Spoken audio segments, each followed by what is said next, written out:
Hey, welcome to What's the Tea, the TransLink Podcast. I'm your host, Jawn Jang, and on this episode, we answer this question. Oh dear. Oh man. Oh, that's a Right, it's a little bit of black ice there, right? Yeah. What is it really like to operate a bus? Let's get behind the wheel and behind the scenes. We're tapping in to What's the Tea. The next station is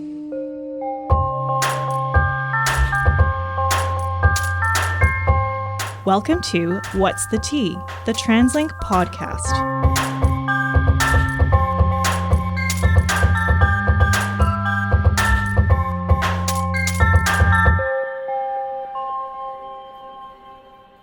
The Coast Mountain Bus Company is everywhere in Metro Vancouver. With 220 bus routes served by over 1,600 buses in its fleet, CMBC is the workhorse in our transportation system. I mean, you know this already because you've done your part in this equation. You've been a customer on a bus before. Maybe you do this every day, but we have to ask, what about the other crucial individual in this scenario? What is it like to operate a bus?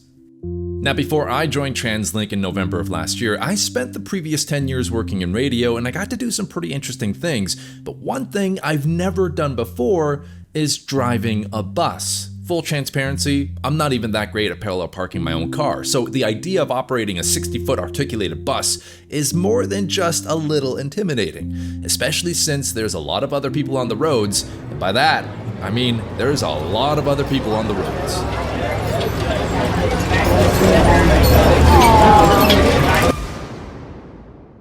But good news for me, the Coast Mountain Bus Company has a bus simulator located at the Vancouver Transit Center in Marpole, so I got the chance to get behind the virtual wheel. Here is how that went. All right. Okay. And when you're comfortable, I'm going to get you to keep your brake on, push it in drive. Good. Now you're going to release your parking brake. Okay. This is Derrick Bayer, the Chief Instructor of Operator and Technical Training at CMBC. There's no better person to show me how to do this correctly than Derrick, who has spent over a decade behind the wheel of real buses. Okay. All right. So let's have a little bit of fun now. Okay. Since we've moved forward, Okay. let's go and put it backwards and let's use our mirrors. Okay. So what you're going to do is you're going to put it into neutral, and then put it into reverse.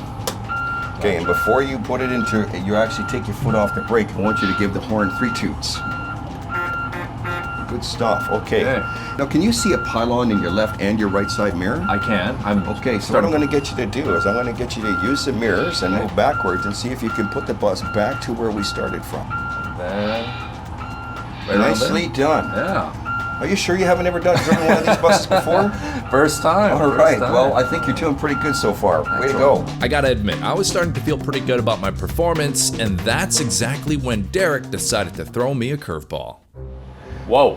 Okay, so we have a little bit of an obstacle course that we're going to go through now. Oh dear. This is going to be fun. This is going to be a disaster. No, it's not. No, it's not. You're going to have fun with this one, okay?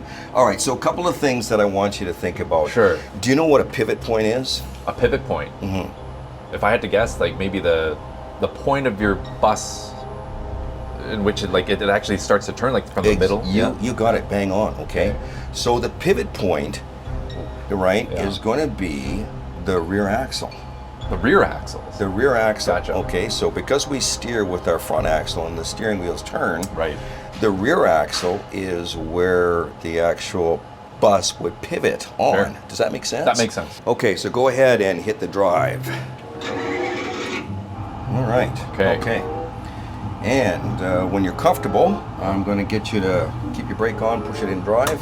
Good. Now you're going to release your parking brake. Okay. Oh dear. All right. So I'll tell you what, let's just go up towards this billboard in front of us. Okay. And you tell me when you believe that you're at the pivot point and you can start steering. Okay. Okay? And remember, your mirror use is important here. I just want you to stop at the point that you think that you're at your pivot point. I think it would be about here. Okay, well, let's just stop there. Hold it. Okay, and I'll tell you what, let's use the camera angle and we'll have a look overhead. What do you think? If you started turning right here, do you think that we would make it? No. No, we're not. Okay, so what I'm going to get you to do is go a little bit further forward. Maybe about That feels right to me let's have a now. look. That's looking pretty good. Okay, so now you're going to have to do a little bit of a steer here. Yeah. So hard steering.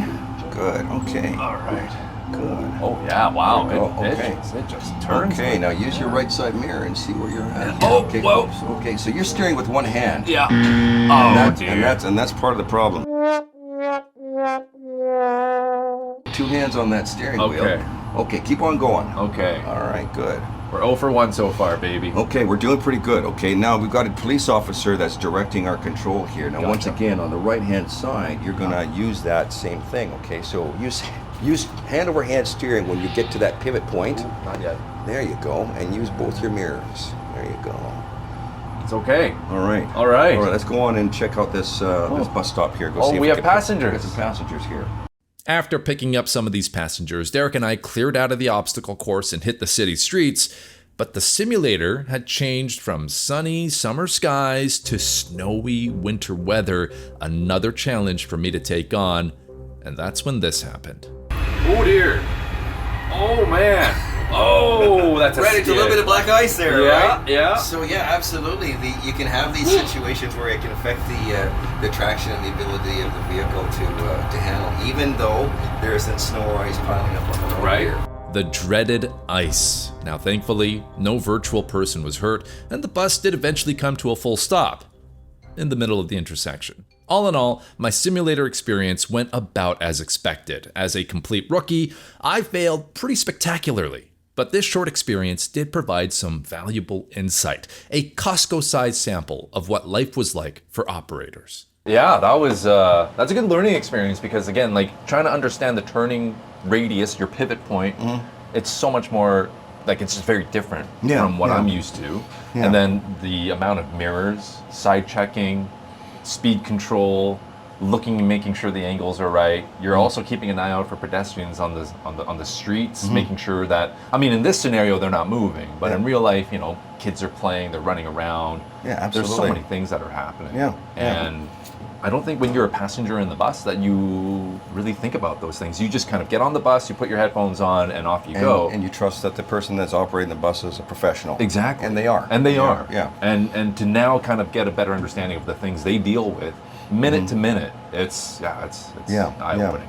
Yeah, it's one of the most amazingly challenging and multitasking jobs that there are out there, because you know what we're talking about right now is about space management and navigating through the obstacle course, which is the traffic that we deal with on a day-to-day basis.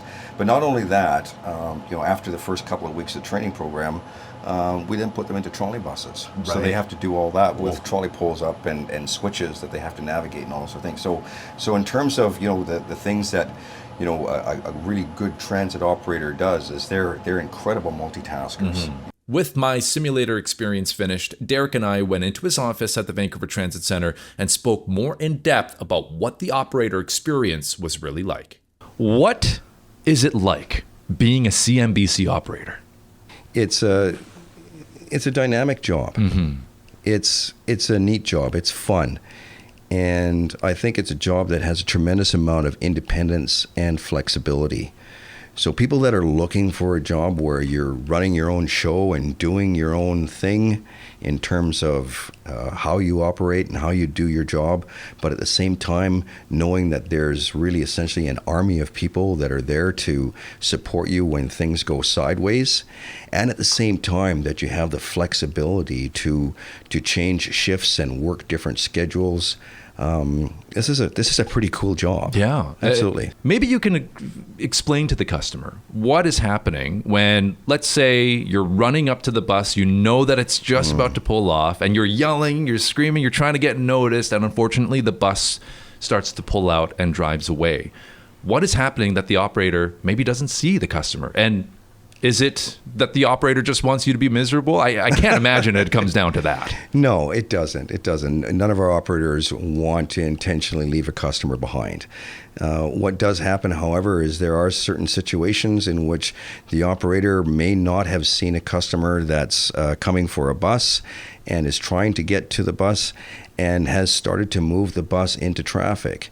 And what we do teach the operators is that once you start to move into traffic, you now have to be conscious of the fact that any other motorists that are yielding for you or are making way for you are part of the game now, and you need to be aware of what's going on.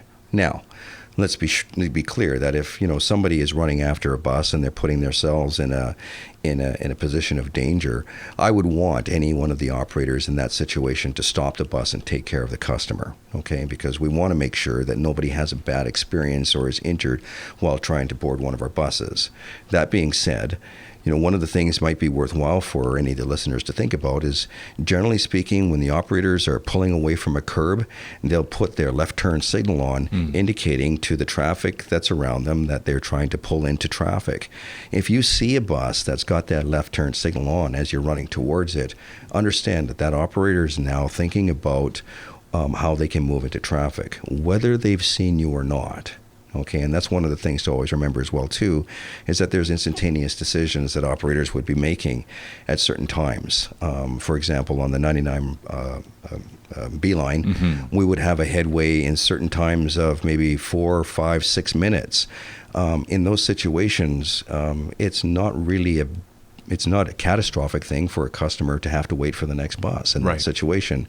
However, at let's say at midnight on a Saturday night, you would probably find that the frequency of the bus in those situations is different.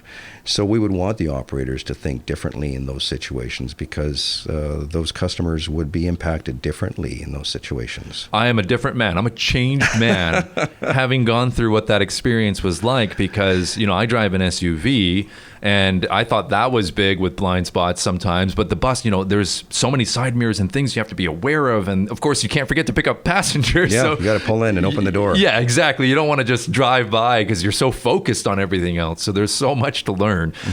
For those who are seriously considering a career in becoming an operator, is there one trait that maybe is the most desirable, or maybe the most commonly found within operators? Or is it kind of, come on in, see if you have what it takes, but it does require a specific X factor, if you will? I think the first thing is the ability to deal with customers in a variety of different situations. Generally speaking, we can teach almost anybody how to drive a bus, a commercial vehicle. Right.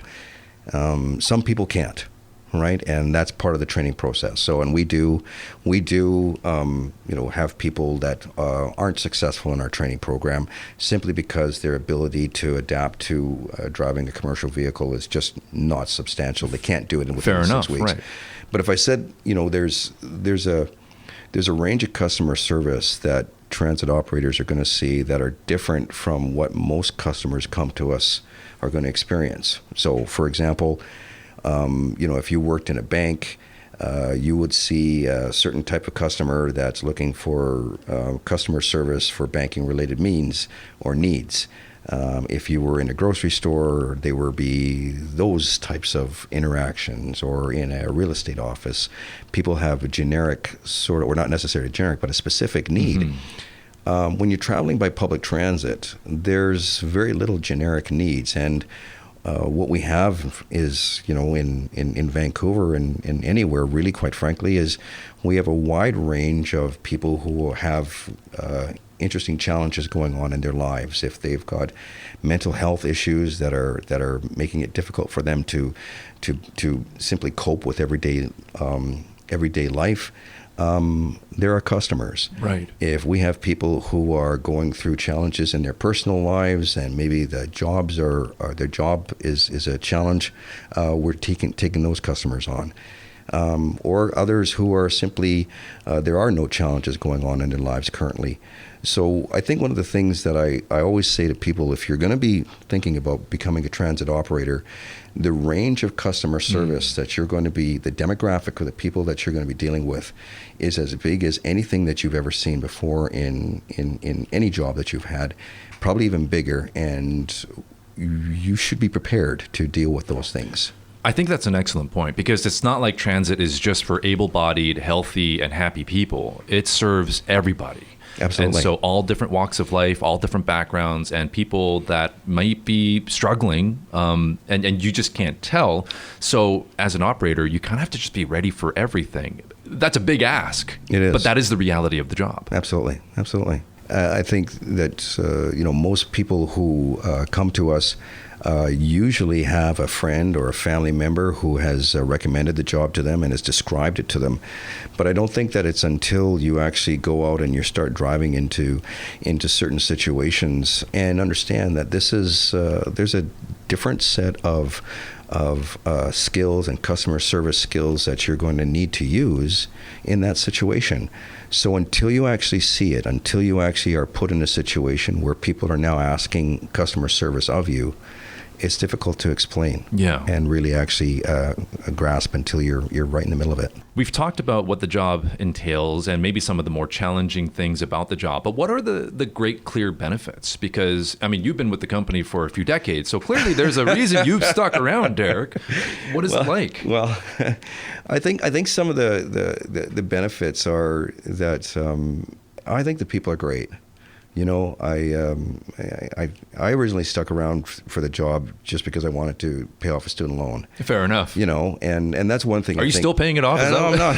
I'm done with that loan. I've paid that one off. But I think that there were so many really cool things about the job that I really appreciated. The steady work, the opportunity to be outside, but not necessarily outside, kind of in a little bit of a fishbowl, doing your job.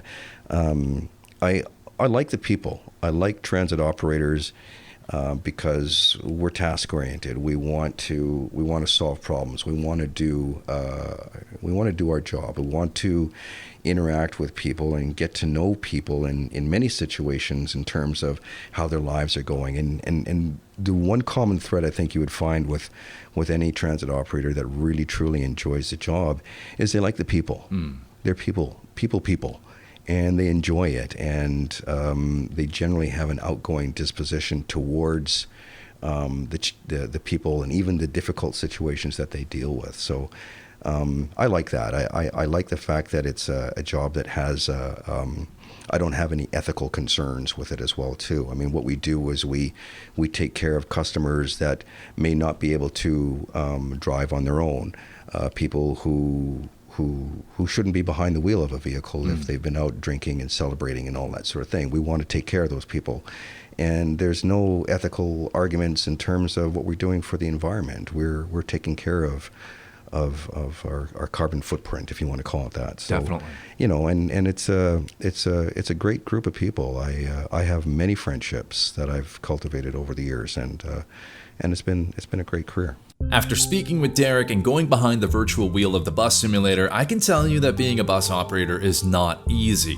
But it is an important job, and there's a need for more skilled operators as we continue to see more people moving into the region every single year. Interested candidates will have a lot more success than I did because we have a robust training program that runs 6 weeks to get you road ready.